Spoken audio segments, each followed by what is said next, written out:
இன்னைக்கு simple and டேஸ்டியான மாங்காய் சாதம் என்னோட வே ஆஃப் ஸ்டைல் இல்லைங்க, அம்மாவோட வே ஆஃப் ஸ்டைலில் பார்க்கலாமா? இதுக்கு மாங்காய் எடுத்து கழுவிட்டு நல்லா தோலெல்லாம் ரிமூவ் பண்ணிட்டு துருவி ரெடியாக எடுத்து வச்சுக்கோங்க. ஒரு கடாயில் ஒரு சின்ன 1.5 டீஸ்பூன் அளவுக்கு கடுகு சேர்த்து நல்லா ட்ரை ரோஸ்ட் பண்ணிக்கோங்க. லேசாக வெள்ளையாக மாதிரி ஒரு நல்ல அரோமா வரும். அந்த ஸ்டேஜில் இது ரெடி ஆயிடுச்சுன்னு அர்த்தம். ஒரு தட்டில் மாற்றி ஆற வச்சுட்டு பவுடர் பண்ணி எடுத்து வச்சுக்கோங்க. திருப்பி அதே கடாயில் ஒரு 2 டீஸ்பூன் அளவுக்கு எண்ணெய் விட்டுட்டு கடுகு, கடலப்பருப்பு, உளுத்தம் பருப்பு எல்லாமே போட்டுக்கோங்க. நான் 3 பச்சை மிளகாவை 2ஆக வெட்டி சேர்த்துக்கிறேன். உங்கள் காரத்துக்கு தகுந்த மாதிரி சேர்த்துக்கோங்க. அதுக்கடுத்து கருவேப்பிலை சேர்த்துக்கோங்க. ஒரு சின்ன துண்டு இஞ்சியை சின்னதாக துருவி இதில் சேர்த்துக்கிறேன். எல்லாமே சேர்த்து லைட்டாக வதக்கிக்கோங்க. நான் ஆல்ரெடி மாங்காவை துருவி ரெடியாக எடுத்து வச்சுக்கிறேன். எதையும் இந்த ஸ்டேஜில் சேர்த்துக்கிறேன். இதுக்கு தேவையான அளவுக்கு உப்பு, பெருங்காயத்தூள், மஞ்சள் தூள் எல்லாமே சேர்த்துட்டு லோ ஃப்ளேமில் வச்சு ஒரு 5 நிமிஷத்துக்கு நல்லா வதக்கிட்டே இருந்தீங்கன்னா நல்லா குழஞ்சி ஒரு க்ரீமியான கன்சிஸ்டன்சிக்கு அடி ஒட்டாமல் வரும். இந்த ஸ்டேஜில் இது ரெடி ஆயிடுச்சுன்னு அர்த்தம். இந்த மாதிரி தான் இருக்கும்.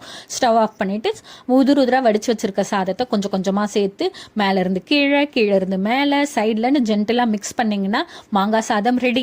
இதுக்கு இன்னும் டேஸ்ட் அல்டிமேட்டா பண்றதுக்கு நம்ம கடுகு தூள் ரெடி பண்ணி வச்சிருக்கோம் இல்லைங்களா? இந்த ஸ்டேஜில் 1 டீஸ்பூன் அதில் சேர்த்துட்டீங்க அப்படின்னா டேஸ்ட் சும்மா அல்டிமேட்டா இருக்கும். நல்லா புளிப்பான மாங்காயில கூட இந்த மாதிரி சாதம் செய்யும்போது இந்த கடுகு தூள் சேர்த்தீங்க அப்படின்னா புளிப்பெல்லாம் மட்டுப்பட்டு டேஸ்ட் சும்மா வேற லெவல்ல இருக்கும். வேணுங்கிறவங்க கடுகு தூள் சேர்த்துக்கோங்க, வேணாங்கிறவங்க ஸ்கிப் பண்ணிட்டு மற்ற ப்ரொசீஜர்ஸை அப்படியே ஃபாலோ பண்ணிக்கோங்க. அவ்வளோதான், ரெடி ஆயிடுச்சு மாங்காய் சாதம். ஃபைனலாக கார்னிஷிங்காக கொஞ்சம் கொத்தமல்லி இலையை அப்படியே தூவி இறக்குனீங்கன்னா உதிரான மாங்காய் சாதம் ரெடி. இந்த வீடியோ பிடிச்சிருந்துச்சுன்னா லைக் பண்ணி சப்ஸ்கிரைப் பண்ணிக்கோங்க.